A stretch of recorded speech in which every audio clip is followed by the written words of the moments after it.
नमस्कार मित्रांनो, मी आज तुम्हाला मला भेटलेली माणसं या व्हिडिओ मालिकेमध्ये गोपीनाथ मुंडेंबद्दल ओळख करून देणार आहे.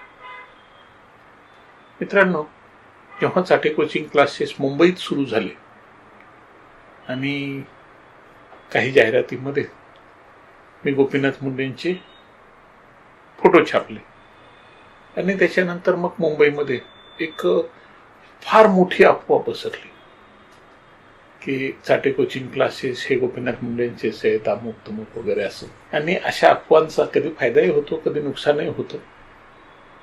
पण आज विषय तो नाही. मी आज चर्चा करणार आहे की गोपीनाथ मुंडे आणि माझी ओळख कशी झाली. तर मित्रांनो, 1991-92चा काळ असावा की त्यावेळी औरंगाबाद शहरात, ज्याला आज छत्रपती संभाजीनगर म्हणतात, त्या शहरामध्ये एक आमच्या वंजारी समाजाचा, मी आणि गोपीनाथ मुंडे एकाच वंजारी समाजाचे. आज जात वगैरे मानणं ह्याला काही अर्थ नाही, मी मानत नाही. कारण गोपीनाथ मुंडेंनी स्वतः आंतरजातीय विवाह केला आणि माझ्याही मुलींनी आंतरविवाह केला, मुलांनी आंतरजातीय विवाह केला. आणि आम्ही काही कास्ट वगैरे असं मानत नाही, पण एका कास्टचे आहोत, एकाच एरियातले आहोत, बीड जिल्ह्यातले आहोत. त्यांचं जन्मगाव आणि माझं जन्मगाव यातलं अंतर जेमतेम 30-35 किलोमीटरचं असेल. आणि त्यांच्या मुली आमच्या गावात दिलेलं असणं आणि आमच्या मुली त्यांच्या गावात दिलेलं असणं, अशी कित्येक नाती शोधता येतील.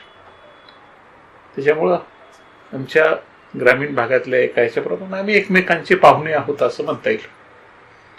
नेमकं नातं शोधण्यात काय अर्थ नाही. तर मित्रांनो, औरंगाबाद शहरामध्ये एकदा आमच्या समाजासाठी आरक्षण मिळावं वगैरे किंवा आरक्षण असावं, आम्हाला ओबीसी मध्ये नको, कारण आमचा समाज पूर्वी ओबीसी मध्ये असायचा आणि ओबीसी मधून काढून वेगळं आरक्षण द्यावं असं आमच्या समाजाची मागणी होती. आणि त्यावेळी गोपीनाथ मुंडे विरोधी पक्षनेता होते आणि त्यांची ही मागणी त्यांनी थोडी लावून धरली. त्यावेळी सुधाकरराव नाईक मुख्यमंत्री होते आणि ही मागणी मान्यही झाली. आणि आमच्या समाजाला, वंजारी समाजाला, NT4 म्हणून एक वेगळं आरक्षण दिलं गेलं. भटक्या जातीमध्ये एक वेगळं, त्याच्यात 4 प्रकार केले गेले आणि आम्हाला एक वेगळं आरक्षण दिलं गेलं. आता हे योग्य होतं अयोग्य होतं हा अभ्यासाचा आणि चिंतनाचा विषय, पण ठीक आहे. तर त्यावेळी हे असं आरक्षण असावं नसावं, मी काय असं फार हे नव्हतो, पण त्यावेळेस माझं वय जेमतेम 25-26 वर्षाचं असेल. आणि तिथं मलाही बोलण्याची संधी दिली आणि मी त्यावेळेस थोडीशी एक वेगळीच भूमिका मांडली. किंवा आरक्षण हा कुठल्याही जातीसाठी फार चांगली गोष्ट आहे असं मी मानत नाही. कारण एखाद्या स्पर्धेमध्ये किंवा एखाद्या ह्याच्यामध्ये माझा नंबर जर आरक्षणामधून लागला तर एक प्रकारे माझ्या मनात खंत राहील की अरे मी कॉम्पीट करू शकलो नाही, माझ्यामध्ये काहीतरी कमी होती आणि मला कुठल्या तरी गोष्टीचा आधार घ्यावा लागला. परंतु मी माझ्या गुणवत्तेनं मेरिटमध्ये येऊन जर लागलो तर ती एक माझ्यासाठी चांगली गोष्ट असेल. कदाचित अर्थात असं असेल की मी ज्या वातावरणामध्ये राहिलो, शिकलो आणि माझा जो काही विचार करण्याची, अभ्यास करण्याची पद्धत आहे ही थोडीशी वेगळी इतरांपेक्षा. की आरक्षण नको, आरक्षण हा एक प्रकारे तुमच्यावर तुमचं महत्व कमी करणारी गोष्ट आहे, तुम्हाला डिमोटिवेट करणारी गोष्ट आहे असं मी मानत आलेलो आहे. आणि त्यावेळेस मी म्हटलं की वंजारी समाजाने आरक्षणाचा हट्ट न धरता स्वतःच्या गुणवत्तेवर विश्वास ठेवत आपण फाईट केलं पाहिजे आणि आपल्या समाजाला पुढे आणलं पाहिजे. आणि मित्रांनो, दुसरं माझं एक मत की समजा शेतकऱ्यांना वगैरे कर्जमाफी दिली जाते वगैरे, हा सुद्धा प्रकार फार चुकीचा आहे. मी समजा एखाद्याकडून कर्ज घेतलं असेल तर ते कर्ज मी परत केलंच पाहिजे. समजा एखाद्या शेतकऱ्याने बँकेकडून कर्ज घेतलेलं आहे, फार फार तर त्यांनी रिक्वेस्ट करावी की या कर्जावरचं व्याज माफ करा, व्याज कमी करा, व्याजात सवलत द्या, पण माझं कर्ज मी घेतलंय मी परत करीन. आणि समजा मी हे कर्ज परत केलं नाही आणि शासनाने एक योजना राखली किंवा चला तुमचं व्याज तुमचं कर्ज माफ करू, तुम्ही कर्ज भरण्याची गरज नाही, तर मित्रांनो या गोष्टीमुळं मला स्वतःचं कौतुक वाटेल का अपमान वाटेल? मी कर्ज घेतलेलं, मी कर्ज फेडलं, मला कौतुक वाटेल किंवा ठीक आहे मी घेतलं होतं मी फेडलं, पण माझं कर्ज माफ केलं गेलं ही एक बोच मनामध्ये राहतेच.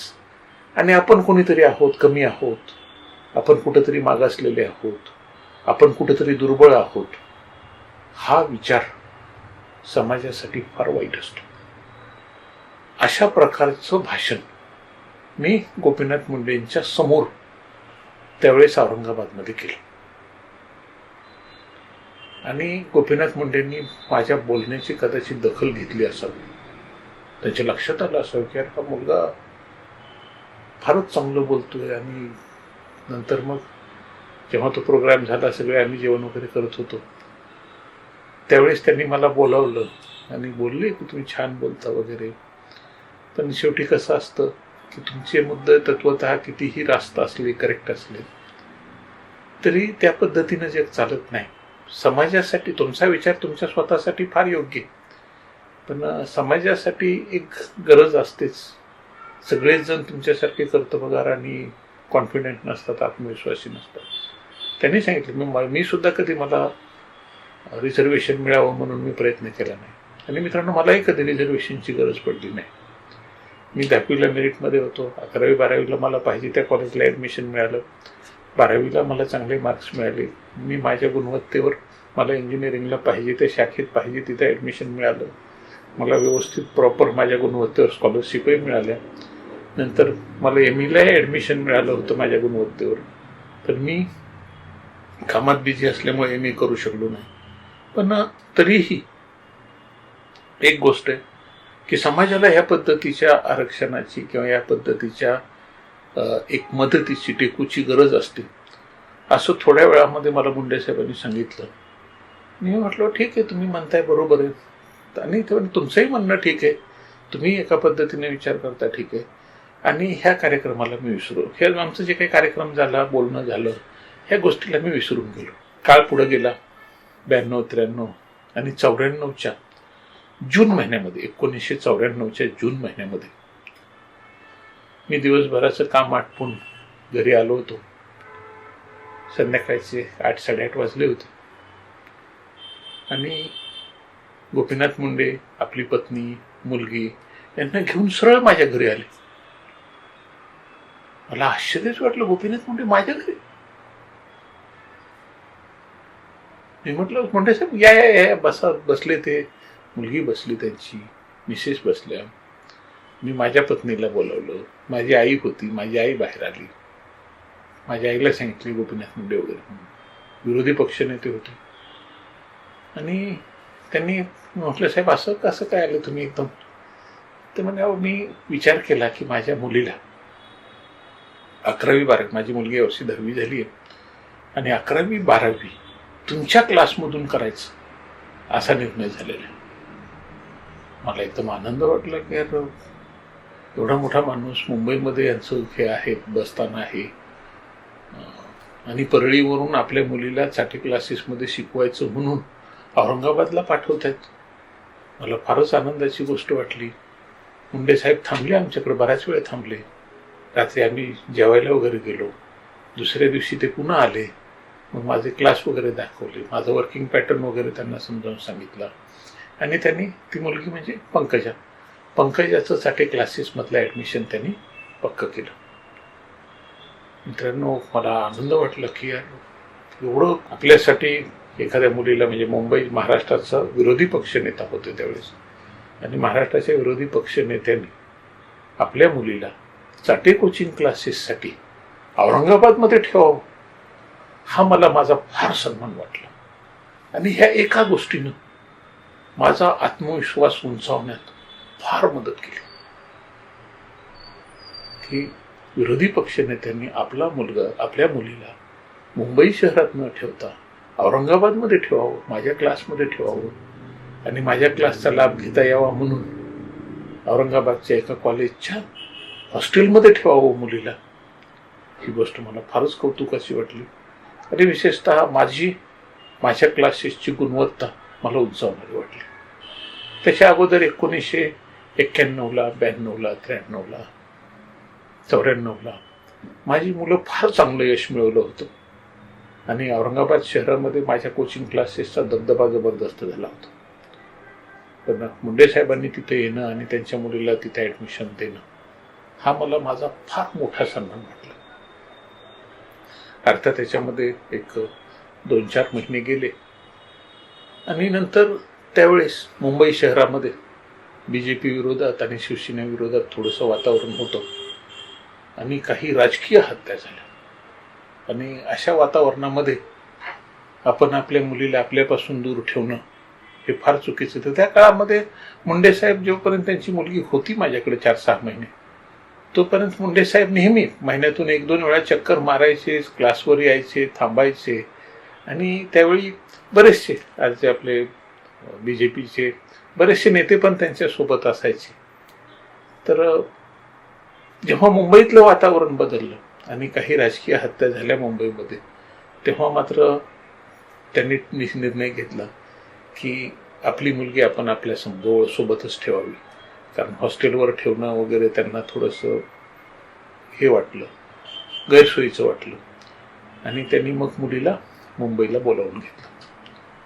आणि नेमकं याच काळामध्ये पुढे राजकीय स्थित्यंतर घडलं आणि मार्चमध्ये गोपीनाथ मुंडे मार्च 1995च्या आसपास गोपीनाथ मुंडे महाराष्ट्राचे उपमुख्यमंत्री झाले. तोपर्यंत मुलगी 11वी पास करून 12वीला गेली होती आणि नंतर मग तिने मुंबईमध्ये त्यावेळेस मुंबईचा एक टॉपचा क्लास होता अग्रवाल क्लासेस, त्या क्लासेसमध्ये मुलीला पाठवलं. पण तिचा काही व्यवस्थित अभ्यास झाला नाही आणि ऑक्टोबरमध्ये ते पुन्हा एकदा मला भेटायला औरंगाबादला आले आणि मला म्हटले, सर माझ्या मुलीला थोडंसं मदत करा, 12वी तुमच्याकडे होतीच, इथंच तुमच्यासोबत राहिली असती तर तिला अडचण आली नसती, पण अमुक परिस्थितीत मला तिला मुंबईला बोलवावं लागलं. मग ते म्हटले की तुमच्याजवळ 5-6 महिने आहेत, तर या 5-6 महिन्यामध्ये तुम्ही वेळ काढून माझ्या मुलीचा अभ्यास घ्या. आणि मित्रांनो त्यावेळेस मी साधारणतः सप्टेंबर-ऑक्टोबर 95 पासून ते मार्चमध्ये परीक्षा होईपर्यंत मी पंकजाला शिकवण्यासाठी औरंगाबादवरून मुंबईला यायचो, घरी जाऊन शिकवायचो, त्यांच्याकडेच तिथं राहायचो. तिथं माझी राहायची पण सोय केली होती त्यांनी आणि तिचा अभ्यास मी व्यवस्थित करून घेतला, तिला मार्क्सही छान मिळाले. पण मित्रांनो गोपीनाथ मुंडे सारख्या व्यक्तीने माझ्यावर जो काही एक विश्वास टाकला होता त्या विश्वासाने मला खरोखरच एक आत्मविश्वास दिला आणि मग मी त्यांच्याकडून एक परमिशन घेतली की म्हटलं मी साठे कोचिंग क्लासेस जेव्हा वाढवेल तेव्हा तर माझ्या क्लासेसच्या कार्यक्रमाला तुम्ही बोलावल्यानंतर अवश्य यायचं. तर ते म्हणे नक्की येईन, काही प्रॉब्लेम नाही.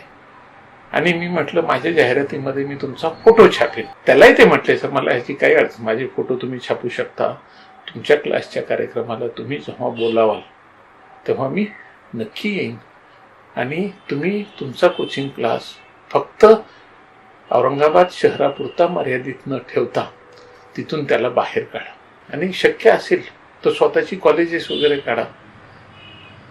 मी त्यांना म्हटलं कॉलेजेस वगैरे मध्ये माझा काही फारसा इंटरेस्ट नाही, पण कोचिंग क्लासेस पूर्ण महाराष्ट्रभर पसरवावेत अशी माझी इच्छा आहे. आणि ते मला म्हटले की सर तुमच्या इच्छेला मी आशीर्वाद देतो आणि निश्चितपणे तुम्ही तुमच्या ध्येयामध्ये यशस्वी व्हाल. तर मित्रांनो अशा प्रकारे मुंडे साहेबांचे आणि माझे संबंध वाढतच गेले. पुढच्या भागामध्ये नंतर काय काय घडलं आणि साठे कोचिंग क्लासेस कसे वाढत गेले, मुंडे साहेबांनी कशी मदत केली हे मी पुढच्या एपिसोडमध्ये नक्की सांगेन. नमस्कार.